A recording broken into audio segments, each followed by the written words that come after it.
Bonjour à tous, bienvenue dans cette nouvelle démonstration de pastel sec. Aujourd'hui, je teste un nouveau papier, le Mi-Tint Touch de Canson. Alors déjà, première constatation, j'ai trouvé que le travail du fond était beaucoup plus aisé qu'avec le pastel mat. La superposition des couches de pastel ne pose vraiment aucun problème et j'ai eu le sentiment que d'ailleurs le papier saturait beaucoup moins que le pastel mat. Les fleurs ont été travaillées avec un rouge pompéien, un chair clair, du blanc et pour les touches plus foncées du carmin brûlé. Alors ce que j'ai le moins aimé avec ce papier, c'était le bord blanc sur lequel vous voyez la marque inscrite. Je travaille sur un format de 24/32, format où il faut inclure justement cette marge blanche. S'il s'agit d'un travail personnel, ça ne pose pas vraiment de problème, mais par contre, si vous avez un travail de commande, ça peut quand même être un petit peu gênant. Le papier a un grammage de 350 grammes par mètre carré, donc légèrement inférieur au pastel mat qui est de 360 grammes au mètre carré. Autre petite chose qui m'a gênée, c'est que dans le bloc, les feuilles ne sont pas séparées par du papier cristal. Mais mis à part ces quelques défauts, je dirais que c'est vraiment un papier qui est très agréable à travailler. Et les fondus se font très facilement.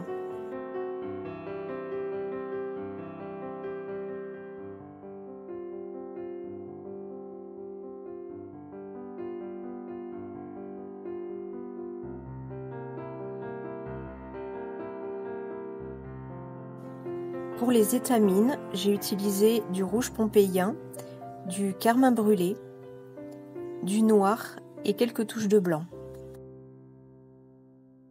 Les petites taches ont été faites avec du carmin brûlé.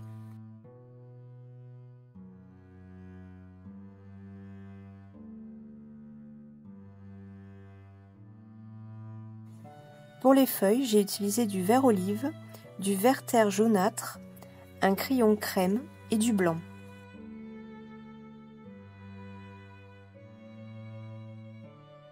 Pensez à toujours bien contraster l'endroit de la feuille qui se trouve sous les pétales.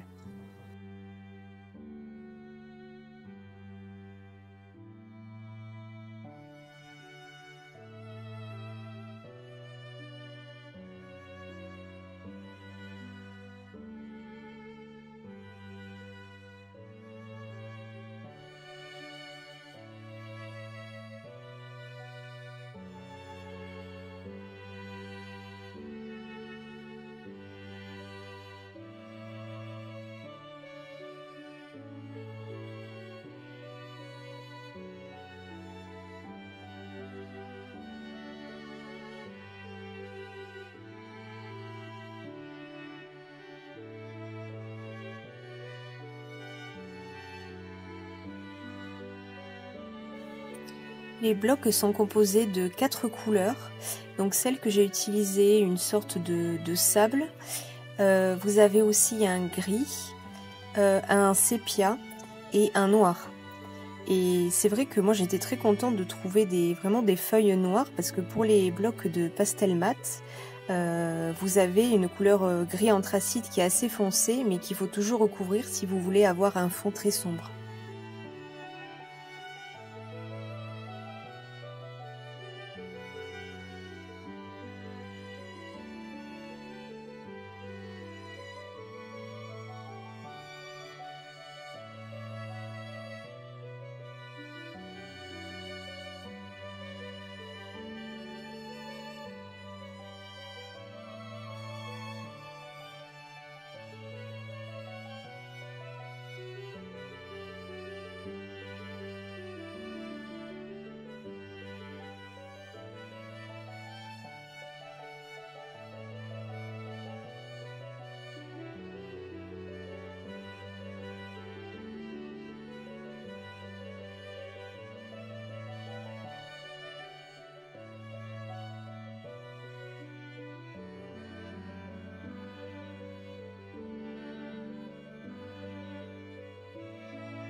À ce stade du tableau, je retravaille un petit peu les contrastes.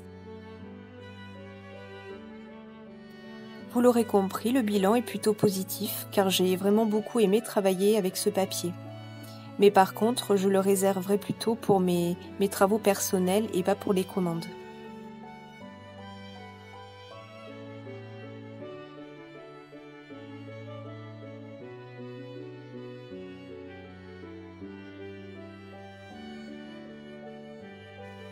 Voilà, cette vidéo touche à sa fin.